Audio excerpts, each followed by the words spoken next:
Bonjour mes frères, bonjour mes sœurs. Ça dépend de quel pays vous nous suivez. Ça peut être bonsoir là-bas. Je suis très reconnaissant à Dieu qui a permis que nous puissions encore être là, dans ces plateaux, pour parler du retour de Jésus-Christ, parce que je suis convaincu que Jésus revient bientôt. Jésus revient bientôt et il a sa rétribution avec lui pour donner à chacun selon ses œuvres.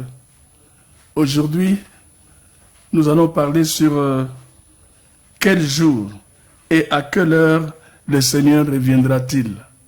Quel jour et à quelle heure le Seigneur reviendra-t-il. Ça aurait été vraiment important que l'Église connaisse les jours et l'heure du retour de Jésus-Christ afin qu'elle se prépare conséquemment. Mais la Bible nous dit autrement, sans embâche. La réponse nous est donnée dans les Saintes Écritures qui disent dans Matthieu 24, verset 36. Pour ce qui est du jour et de l'heure, personne ne le sait, ni les anges des cieux, ni les fils, mais le Père seul. Voilà. Donc c'est un privilège qui est réservé seul au Père. Donc nous, on ne peut pas connaître le jour, nous ne pouvons même pas connaître l'heure. Mais par contre, il y a des indices qui attestent que Jésus va revenir. Et ces indices sont comme une lumière, une illumination qui nous aide à comprendre à peu près quand est-ce que Jésus va venir. Mais dans un premier temps, nous allons voir comment sera son retour. Comment sera son retour. Et nous allons lire cela dans Apocalypse 16, verset 15. Voici, je viens comme un voleur. Heureux celui qui veille et qui garde ses vêtements, afin qu'il ne marche pas nu et qu'on ne voie pas sa honte. Voilà, donc c'est encore une affirmation que personne ne sait ni le jour ni l'heure. Parce que quand le voleur vient, on ne sait jamais. On ne prévoit jamais que le voleur va nous visiter aujourd'hui.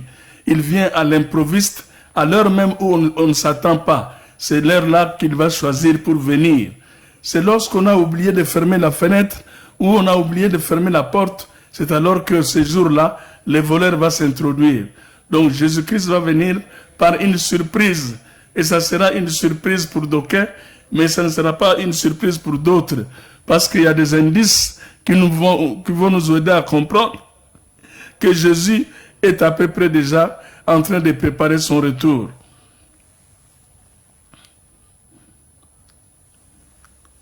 Elle nous tient en haleine en nous rappelant comment nous avons reçu et entendu.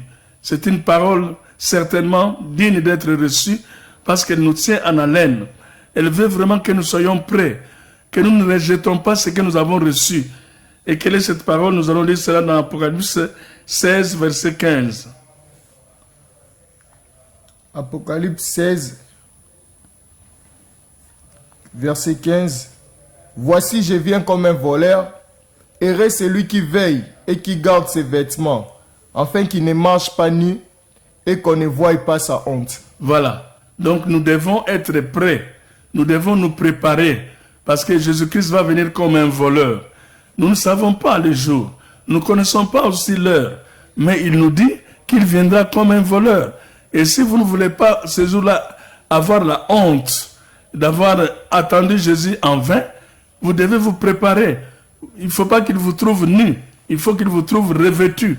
En tout cas, c'est très important. Ici, nous pensons un peu à l'habit de noces.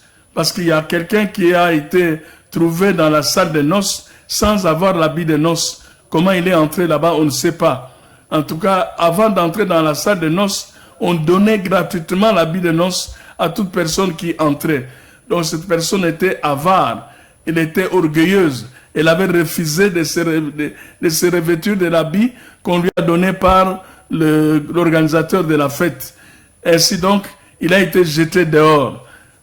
En tout cas, je vous conseille de ne pas accepter d'être jeté dehors. Et pour ne pas accepter d'être jeté dehors, vous devez donc, dès maintenant, commencer à vous préparer en attendant son retour. La venue de Jésus est certaine. La venue de Jésus, c'est quelque chose de sûr. Nous allons lire cela dans Apocalypse 3, verset 3. Rappelle-toi donc comment tu as reçu et entendu, et garde et répands-toi. Si tu ne veilles pas, je viendrai comme un voleur, et tu ne sauras pas à quelle heure je viendrai sur toi. Voilà, Jésus répète cela en parlant aux chrétiens dans l'Apocalypse 3, verset 3. Il dit, garde ce que tu as reçu. Nous avons reçu la parole de Dieu. Nous devons garder cette parole de Dieu jalousement. Que personne ne nous la chippe. Ne nous laissons pas dérober la parole de Dieu en nous contaminant par des hérésies. Non, nous devons être fidèles. Garde-toi fidèle au Seigneur jusqu'à son retour. Garde ce que tu as reçu. Ne le perds pas. Parce que si tu le perds, il dit qu'il viendra comme un voleur. À l'heure où toi tu ne t'attends pas qu'il peut venir.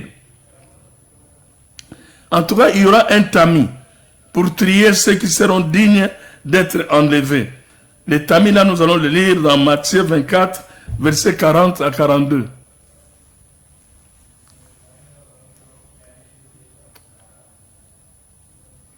Alors, de deux hommes qui seront dans un champ, l'un sera pris et l'autre laissé. De deux femmes qui moudront à la mêle, l'une sera prise et l'autre laissée. Veillez donc, puisque vous ne savez pas quel jour votre Seigneur viendra. Voilà donc comment le Seigneur va trier les gens. De deux femmes qui sont en train de moudre à la mêle, une va partir, une autre va rester. Quelle est celle qui va partir? Celle qui a reçu Jésus-Christ, celle qui s'est donnée à Jésus-Christ, celle qui est en train d'attendre Jésus-Christ. Parce que attendre Jésus-Christ demande qu'on se prépare en conséquence, demande qu'on se débarrasse des péchés, demande qu'on se débarrasse des choses inutiles de la vie, demande qu'on se débarrasse des choses malencontreuses de la vie. En tout cas, c'est ça. Donc, une femme qui est en train d'attendre Jésus-Christ sera enlevée.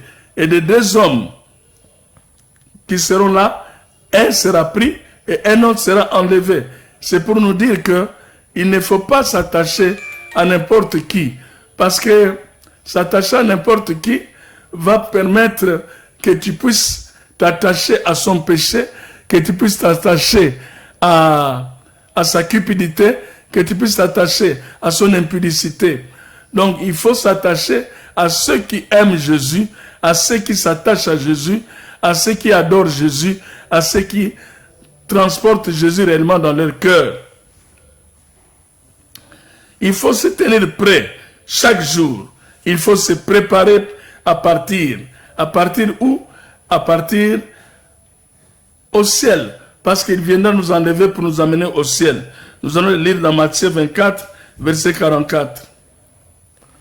C'est pourquoi vous aussi, tenez-vous prêts, car le Fils de l'homme viendra à l'heure où vous n'y penserez pas.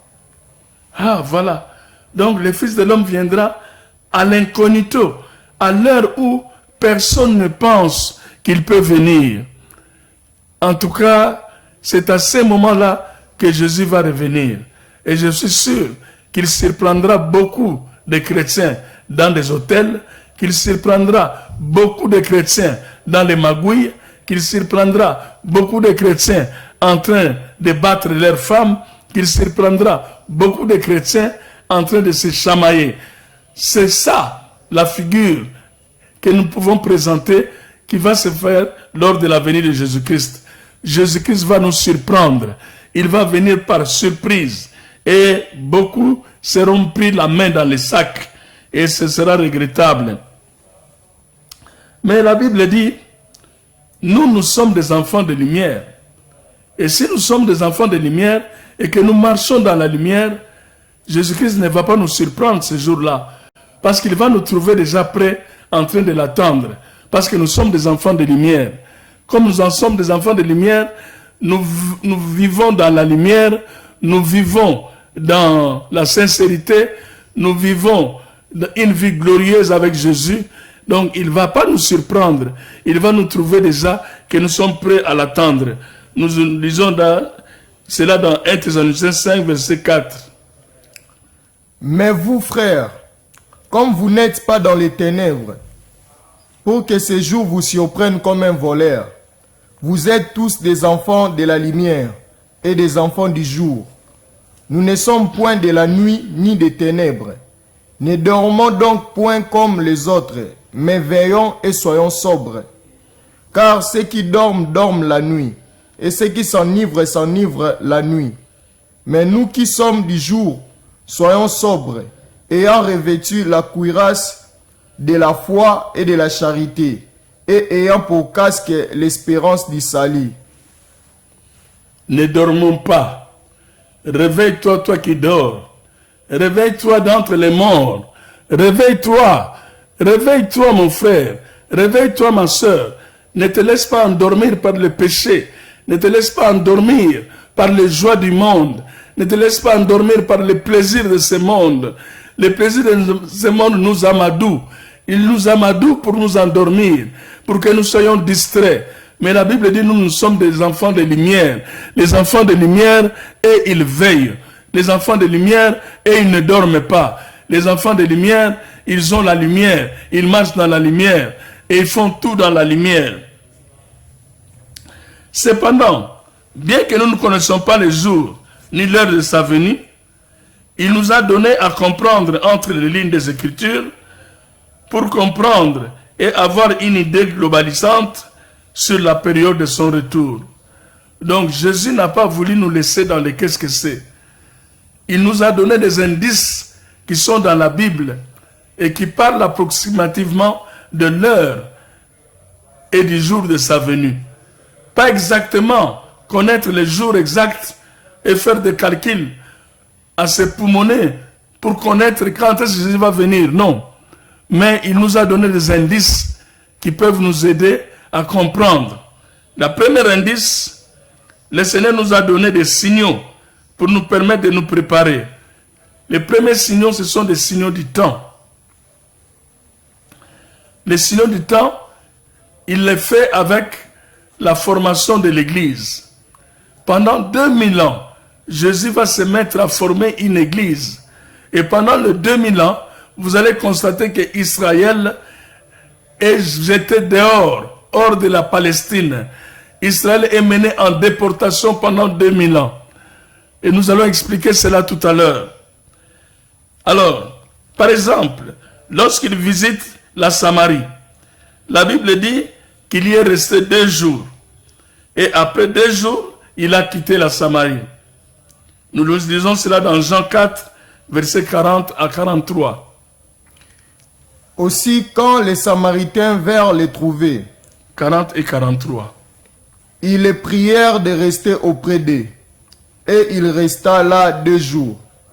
Un beaucoup plus grand nombre crurent à cause de sa parole. Et il disait à la femme, ce n'est plus à cause de ce que tu as dit que nous croyons, car nous l'avons entendu nous-mêmes. Et nous savons qu'il est vraiment le sauveur du monde. Après ces 2 jours, Jésus partit de là pour se rendre en Galilée.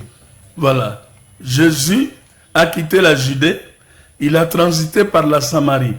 Or, la Samarie, à cette époque-là, était considérée comme une province païenne à cause du syncrétisme qui régnait, à cause de leur foi qui n'était pas orthodoxe.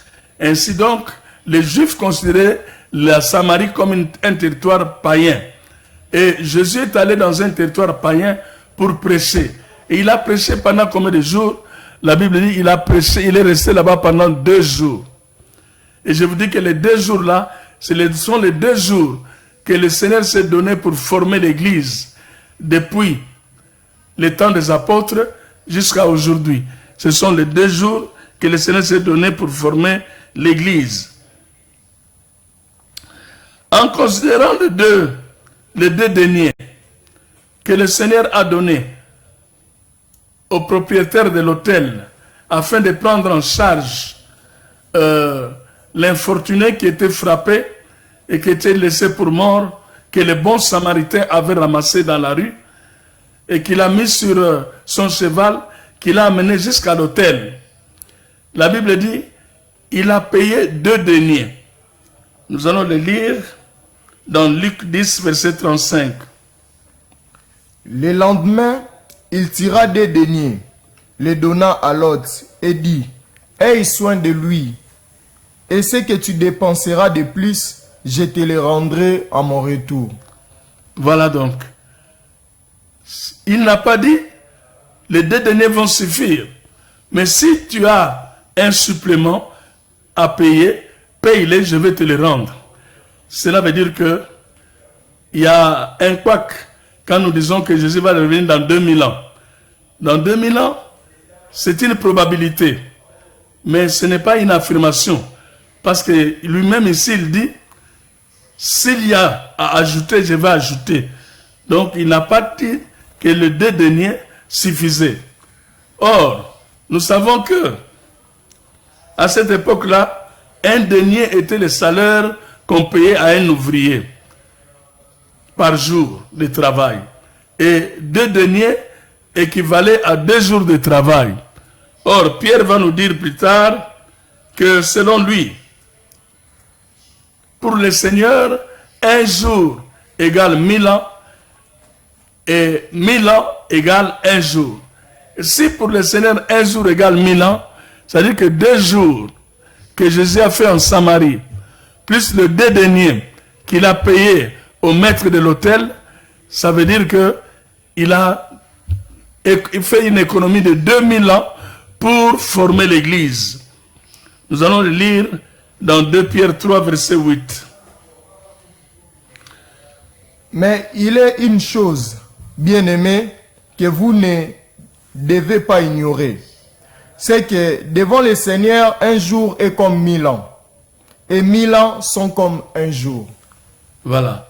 Mais ne tirons pas encore la conclusion pour affirmer que Jésus doit venir dans 2000 ans.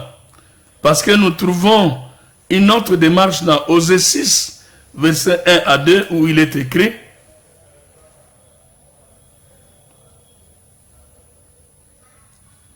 « Venez, retournons à l'Éternel, car il a déchiré, mais il nous guérira. Il a frappé, mais il bandera nos plaies. Il nous rendra la vie dans 2 jours. Le 3e jour, il nous relèvera et nous vivrons devant lui. Connaissons, cherchons à connaître l'Éternel. Sa venue est aussi certaine que celle de l'aurore. Il viendra pour nous comme la pluie du printemps qui arrose la terre. » Donc l'Éternel, quand il va venir en Jésus-Christ, ça sera une bénédiction pour le peuple d'Israël. Une grande bénédiction dont ils vont bénéficier comme la pluie. En tout cas, ça sera une grande bénédiction. Mais reprenons un peu ce qu'on vient de lire. La Bible dit, il nous rendra la vie dans 2 jours. Dans 2 jours, Israël va retrouver la vie qu'elle a perdue. Comment est-ce qu'Israël a perdu la vie? Par la déportation qu'elle a connue. Elle a été déportée de par le monde. Israël n'était plus un État. Israël était détruit. Israël n'était plus un pays. Mais le pays, c'était seulement la Palestine. Mais Israël n'existait plus. Mais le Seigneur dit, dans la prophétie, dans 2 jours, il rendra la vie à Israël. C'est-à-dire que dans 2 jours, il aura terminé sa mission auprès de l'Église. Vous voyez, pendant qu'elle était en train, qu'il voulait aller guérir la fille de Jairus, pendant qu'il s'apprêtait à aller guérir la fille de Jairus, une femme sortie de n'importe où, on ne sait pas où, est venue et a touché son vêtement, et le sang de cette femme s'est arrêté. La fille de Jairus, c'est le type d'Israël.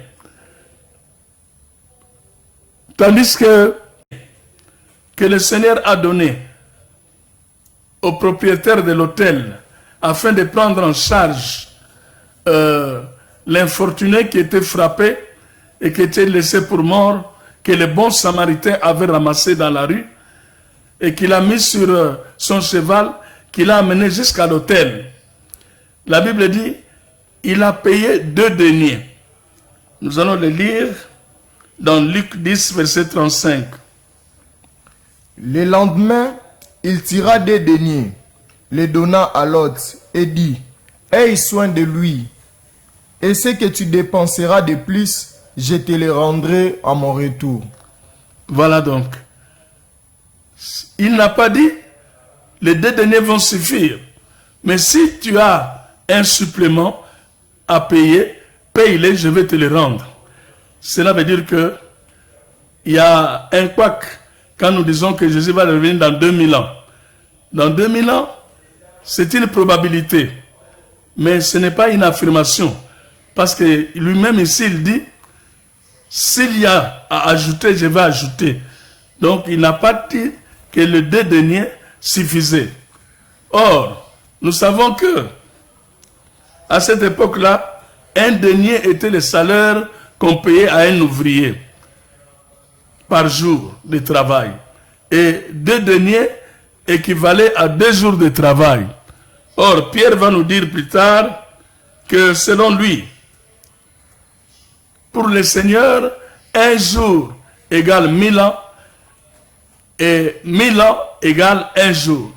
Et si pour le Seigneur, un jour égale 1000 ans, c'est-à-dire que 2 jours que Jésus a fait en Samarie, plus le 2 deniers qu'il a payé au maître de l'hôtel, ça veut dire qu'il a fait une économie de 2000 ans pour former l'Église. Nous allons le lire dans 2 Pierre 3, verset 8. Mais il est une chose, bien-aimés, que vous ne devez pas ignorer. C'est que devant le Seigneur, un jour est comme 1000 ans. Et 1000 ans sont comme un jour. Voilà. Mais ne tirons pas encore la conclusion pour affirmer que Jésus doit venir dans 2000 ans. Parce que nous trouvons une autre démarche dans Osée 6, verset 1 à 2, où il est écrit, «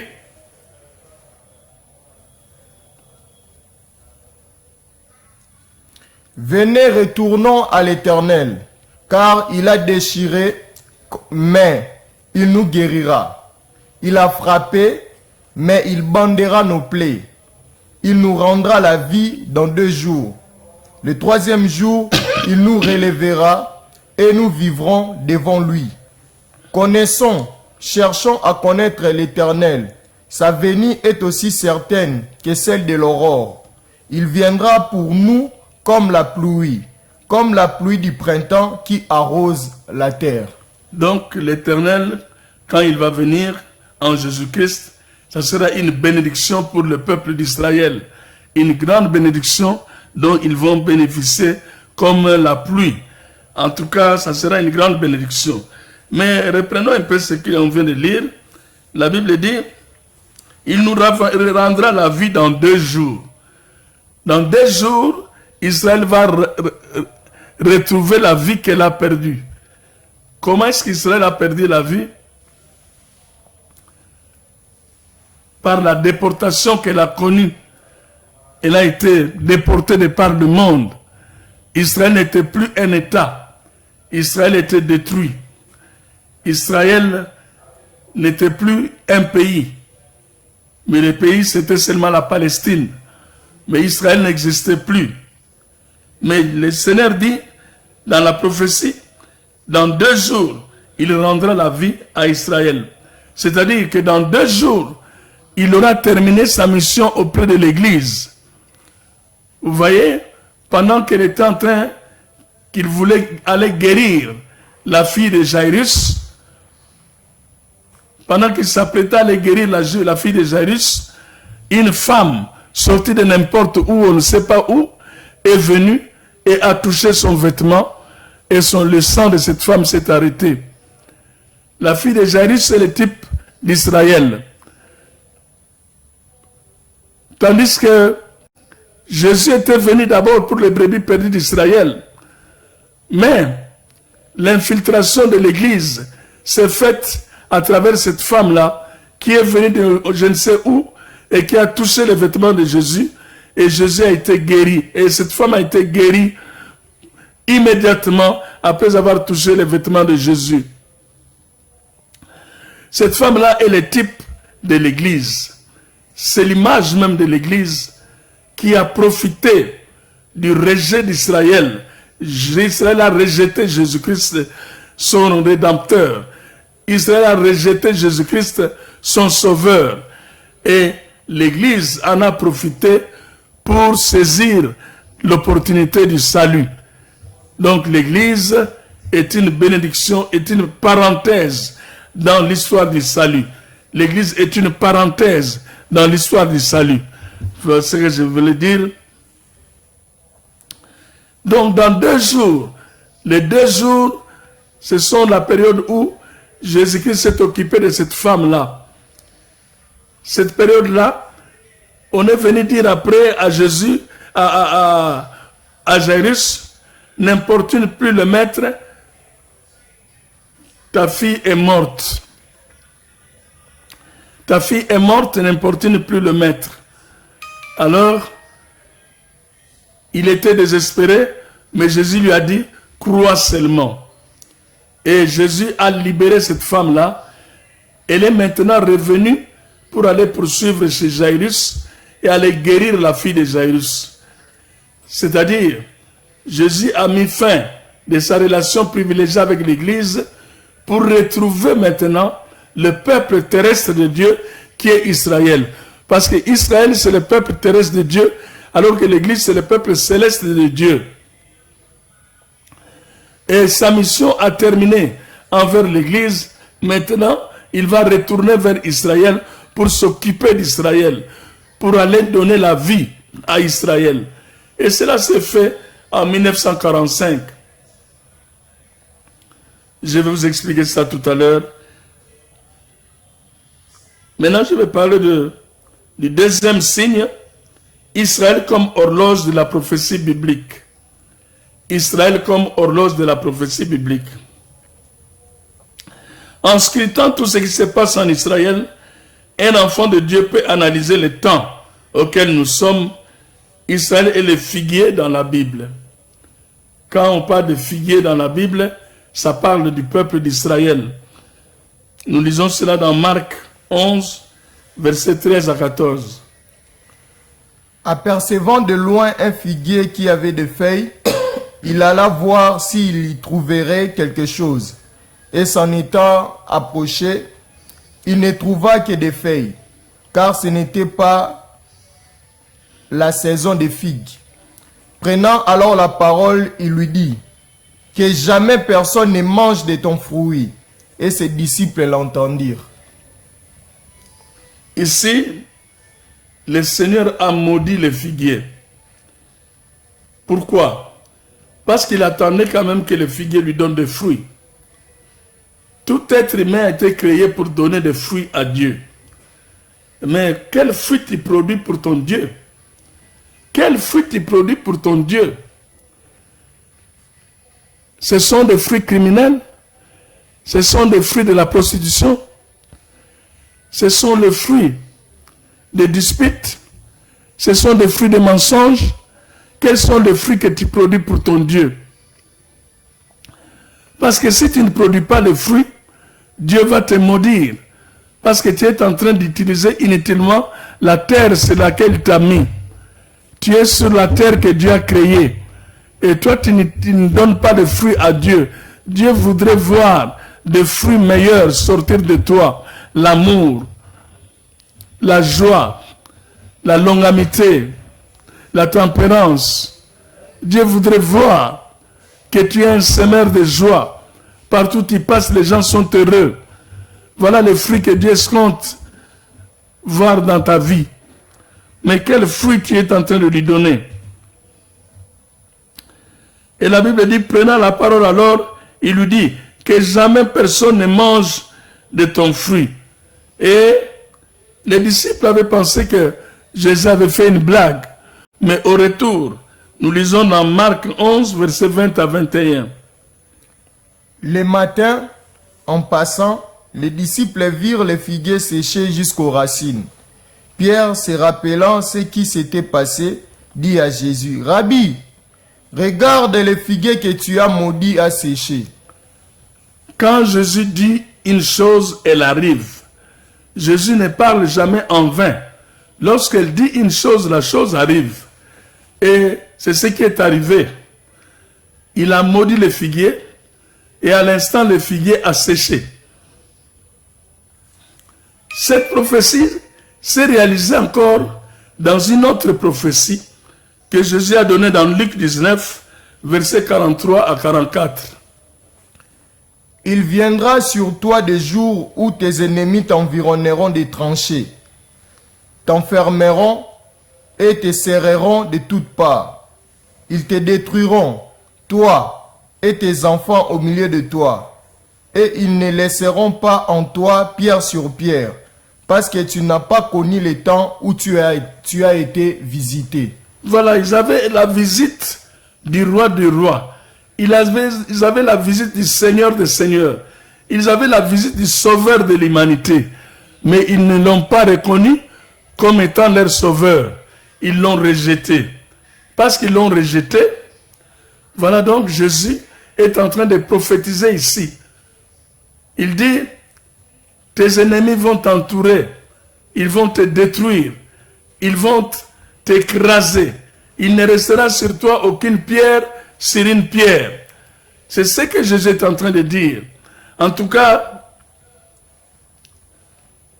cette prophétie s'est accomplie en l'an 70 de notre ère, avec le chef militaire romain, Titus, qui a investi la terre de Jérusalem, qui a détruit les temples, qui a détruit la ville de Jérusalem et qui a commencé la déportation du peuple juif de par le monde. Ainsi donc, Israël était devenu un désert, une terre aride où il n'y avait personne qui habitait parce que toute la population était partie en déportation. C'est cette prophétie qui s'est accomplie en l'an 70 de notre ère. Mais la Bible dit que nous devons observer attentivement ce qui se passe en Israël par une autre prophétie du Seigneur dans Matthieu 24, verset 32. Instruisez-vous par une comparaison tirée du figuier. Dès que ses branches deviennent tendres et que les feuilles poussent, vous connaissez que l'été est proche. L'été est proche. L'été nous parle de la venue du Seigneur Jésus-Christ. Après l'hiver, c'est l'été. L'été nous parle donc du retour de Jésus-Christ. Il dit, instruisez-vous donc par une comparaison tirée du figuier.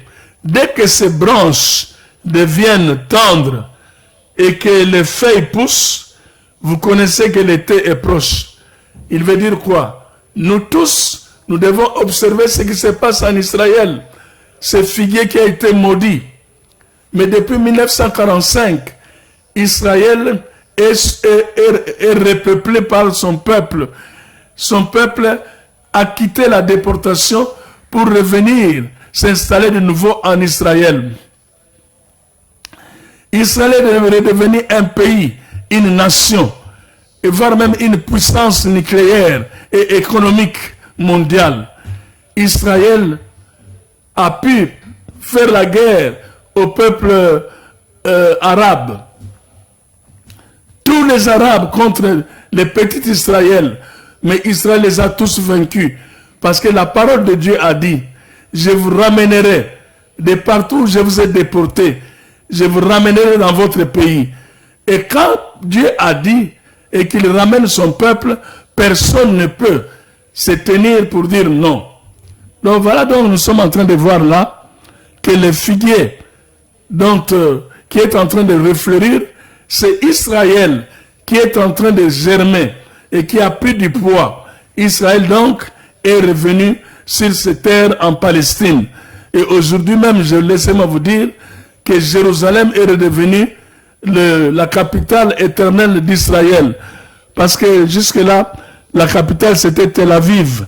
Mais aujourd'hui, Israël est revenu dans ces terres et il a même proclamé Jérusalem comme sa capitale éternelle. Personne donc ne peut anéantir Israël parce qu'Israël a des promesses de Dieu et les promesses de Dieu sont oui et amen. Le figuier a commencé à fleurir depuis 1945, jusqu'à aujourd'hui. Allez voir, même là où il y avait la sécheresse, on est en train de cultiver partout. Parce que Dieu a dit. Et la parole de Dieu est oui et amen. Laissez-moi vous dire que Israël, comme horloge biblique de la prophétie, est un signe qui montre que Jésus-Christ est prêt à revenir. Parce qu'il est déjà rentré dans cette terre. Et Jésus est en train de relever Israël. Or, le relèvement véritable d'Israël se fera pendant le millénium. C'est là, pendant le millénium, qu'Israël va reconnaître son Dieu, qu'Israël va reconnaître celui qu'il a crucifié. Parce que quand il reviendra dans les nuées, dans les airs, et tout œil le verra. Et là, comme tout œil va le voir, il va maintenant donner à Israël ce qu'il a manqué, être le peuple terrestre de Dieu. Et Israël va militer maintenant pour Jésus-Christ. Voilà donc, c'est ce que je voulais vous dire.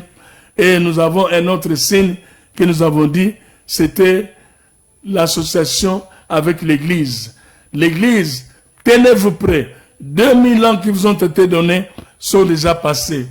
Maintenant, nous attendons le temps de relèvement d'Israël. Et quand le temps de relèvement d'Israël est là, c'est-à-dire que Jésus est à la porte. Il est prêt à venir. Que Dieu vous bénisse.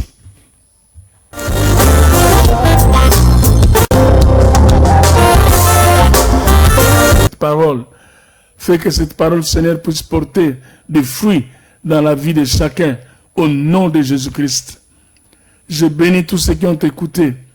Ô Seigneur, fais que cette parole soit une sémence qui est cultivée dans leur cœur et qui va les aider, Seigneur, à se préparer quant au retour de Jésus-Christ. Au nom de Jésus. Amen. Nous pouvons vous dire que nous sommes heureux de vous rencontrer au travers de ces émissions. Si vous voulez nous écrire, écrivez-nous au 085 223 1334. 085 223 1334. Et si vous êtes prêts aussi à nous appuyer financièrement pour continuer les émissions, Dieu va vous bénir. Ne vous gênez pas de nous contacter pour cela. Que Dieu vous bénisse. L'apôtre Prosper Matamakanda. Merci.